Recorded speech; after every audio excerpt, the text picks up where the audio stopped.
Assalamualaikum warahmatullahi wabarakatuh. Innal hamdalillah wa syukurulillah wal aqibatu lil muttaqin. Ashhadu an la ilaha illallah wahdahu la syarikalah. Wa ashhadu anna sayyidana Muhammadan abduhu wa rasuluh la nabiyya ba'dah. Allahumma fassalli wa sallim ala sayyidina Muhammadin wa ala alihi wa ashabihi rasulillahi ajma'in, amma ba'du. Rabbi israh li sadri wa yassir li amri wahlul 'uqdatam min lisani yafqahu qawli. Subhanaka la ilma lana illa ma 'allamtana innaka antal alimul hakim. La haula wa la quwwata illa billahil aliyil azim.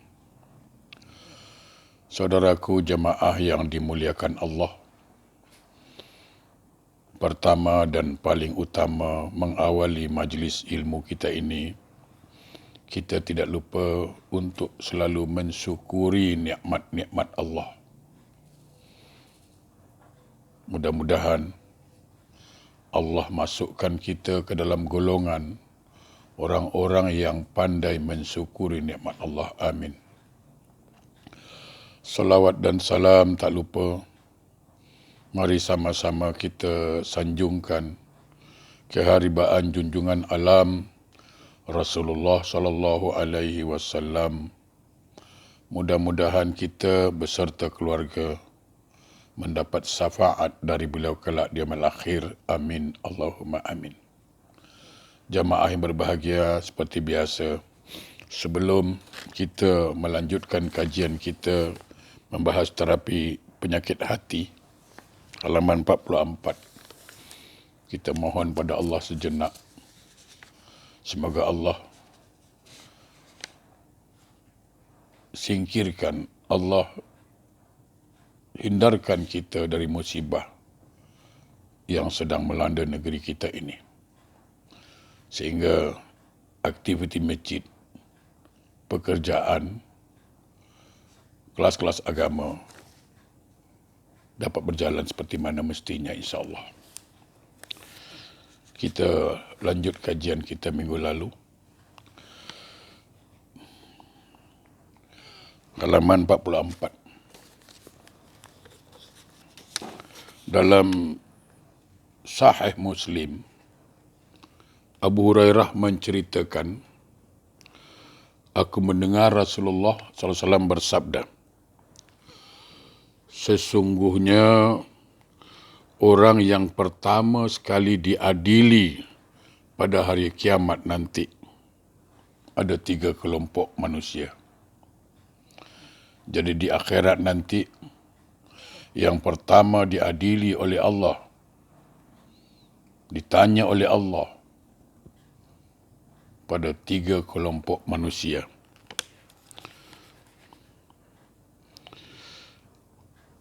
Yaitu,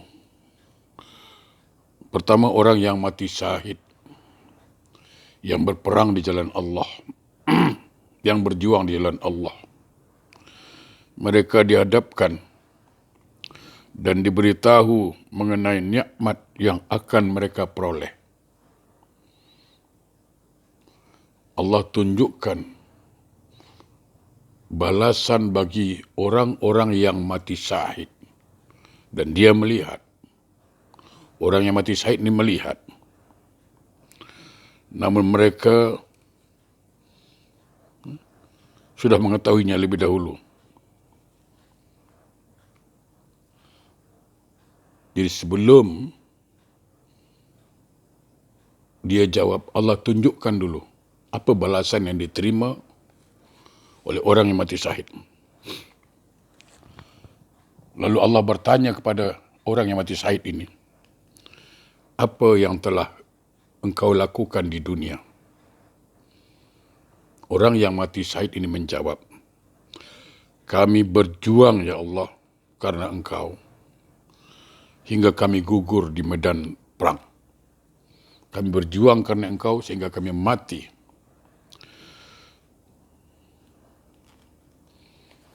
Allah mengatakan apa? Menjawab dengan firman, kazabta. Engkau berdusta, engkau bohong. Kalian berjuang agar dikatakan sebagai seorang yang pemberani. Bukan karena Allah. Memang kau mati dalam perang. Katakanlah perang. Fisabilillah. Tapi engkau mati karena ingin dikatakan pahlawan. Supaya anak cucumu menyebut maaf sebagai pahlawan. Artinya engkau tidak ikhlas karena Allah semata-mata. Bila benar demikian, yang terjadi, maka orang tersebut diseret dan dilemparkan ke neraka. Ini menunjukkan pentingnya niat. Jadi kalau kita ingin fisabilillah, ingin berjuang di jalan Allah, tanamkan rasa ikhlas. Bukan karena dianggap orang sebagai pemberani atau sebagai pahlawan. Silakan orang beri gelar pahlawan. Silakan orang anggap kita pemberani. Tapi niat kita lillahi ta'ala. Karena Allah kita berjuang. Kemudian yang kedua, Allah panggil orang yang belajar ilmu dan mengajarkannya. Setelah dia belajar satu ilmu agama dan dia mengajarkannya. Kemudian orang itu membaca Al-Quran. Ya. Orang ini di hadapan Allah lalu diberitahu. Jadi dia baca Quran di hadapan Allah. Lalu diberitahu nikmatnya dan apa yang dia mengetahuinya. Artinya diberitahu tentang balasan yang Allah akan berikan kepadanya. Allah beritahu. Lalu Allah bertanya, apa yang engkau lakukan di situ?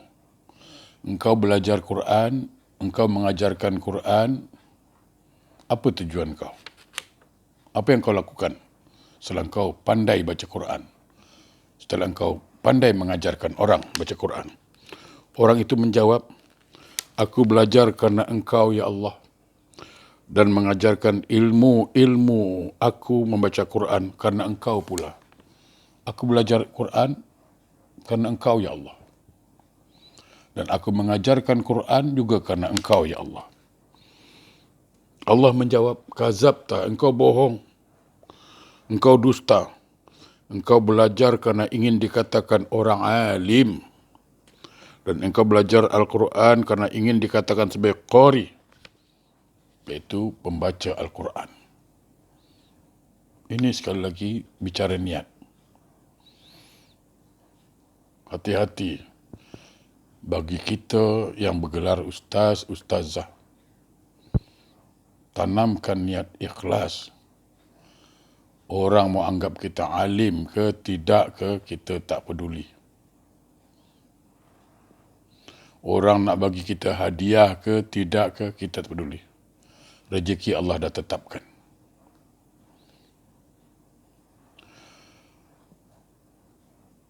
Banyak di antara saudara-saudara kita pandai baca Quran dan dia mengajarkan Al-Quran supaya orang panggil dia qari atau qari'ah bagi seorang perempuan. Dia merasa bangga karena dia pandai baca Quran. Dia merasa bangga karena dia banyak muridnya belajar Quran dengan dia. Konon dialah yang paling bagus bacaannya. Kononnya dialah yang paling bagus irama Al-Qurannya.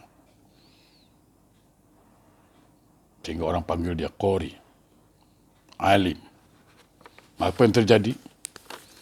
Maka Allah hapus nama orang itu. Dari seorang yang ikhlas karena Allah. lalu dilemparkan ke neraka. Summa na'udzubillah, summa na'udzubillah.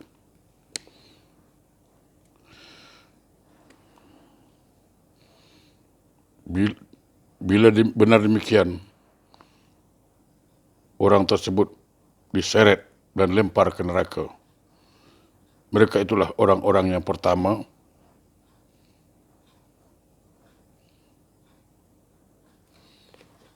dihisab oleh Allah. Juga dikatakan Allah panggil orang yang suka bersedekah. Lalu di akhirat ditanya, berapa banyak harta yang aku dah kasih pada engkau? Kata Allah. Dan apa yang sudah engkau buat dengan harta itu? Mereka jawab, kami sedekah sana, bantu masjid sini, bantu pondok pesantren, tolong anak yatim. Allah menunjukkan balasan bagi orang ahli sedekah. Aku buat itu semua ya Allah karena engkau ya Allah. Kata Allah, kazabta. Engkau buat sedekah. Engkau bantu anak yatim. Engkau bantu pondok pesantren. Kau tolong fakir miskin. Bukan karena Allah, tapi supaya engkau dipanggil ahli dermawan. Pemurah. Minta dihormati. Akhirnya, orang ini dihapus sebagai ahli surga dan dilemparkan ke neraka. Summa na'udzubillah, summa na'udzubillah. Dari riwayat ini kita belajar supaya menanamkan rasa ikhlas dalam melaksanakan kewajipan kita pada Allah. Innamal a'malu bin niat. Sesuatu pekerjaan tergantung dari niatnya. Allah berfirman, wa ma a'udzubillahi minasyaitonir rajim. Wa ma umiru illa liya'budullah mukhlisina lahuddin. Engkau tidak disuruh menyembah Allah. Engkau tidak disuruh beribadah kepada Allah kecuali ikhlas semata-mata. Mari, orang yang berjuang karena Allah, tanamkan rasa ikhlas. Ketika kita berjuang di jalan Allah, supaya dianggap pahlawan, supaya dianggap pemberani, maka jelas kita sudah tergoda dengan bisikan-bisikan setan yang akhirnya kita dilemparkan Allah ke neraka. Subhanallah. Bagi kita yang pandai baca Quran dan diberi peluang untuk mengajarkan Al-Quran, tanamkan rasa ikhlas karena Allah. Lillahi ta'ala. Orang nak panggil kita qori tak ada masalah. Nak panggil kari pun tak ada masalah. Orang puji suara kita tak ada masalah. Orang tak puji pun tak ada masalah. Karena kita mengajar Al-Quran karena Allah. Orang nak bagi imbalan ke, nak bagi sagawati, Alhamdulillah. Dia tak bagi pun, tak ada masalah. Alhamdulillah. Allah yang kasih rezeki pada kita. Dan jangan berharap apapun kecuali berharap kepada Allah Subhanahu wa ta'ala. Bagi kita yang rajin, yang banyak harta ketika bersedekah, tanamkan rasa ikhlas. Ingat jemaah yang berbahagia. Bersyukur ketika Allah berikan kita rezeki yang banyak. Lalu kita membantu fakir miskin, kita bantu anak yatim. Ingat, anak yatim itu, orang miskin itu, Allah sudah tentukan rezekinya. Cuma bagaimana cara Allah menyampaikan rezeki mereka, maka Allah lebihkan rezeki kita. Lalu Allah buka rahmat hidayah pada kita. Dan Allah titipkan rezeki itu lewat tangan kita. Lalu kita berikan pada mereka yang memerlukan. Jangan katakan, rezeki engkau dari aku. Bukan. Rezeki anak yatim, rezeki orang miskin dari Allah. Allah pinjam tangan kita untuk menyampaikannya. Begitu juga dengan masjid. Itu rumah Allah. Allah yang bangun. Allah pinjam tangan kita untuk membangun rumahnya. Maka kita bersyukur pada Allah. Karena tidak semua tangan Allah pakai untuk menyampaikan rezeki anak yatim, untuk membantu orang miskin, untuk membantu masjid. Tidak semua tangan Allah pakai. Kecuali tangan-tangan yang Allah ridho. Sekali lagi, pujian apapun yang orang berikan tidak mengganggu keikhlasan kita beribadah. Hanya Allah yang berhak dipuji. Alhamdulillahi Rabbil Alamin. Segala puji hanya milik Allah sekalian alam. Kenapa orang masih puji kita? Jawapannya satu, kerana Allah tutup aib kita.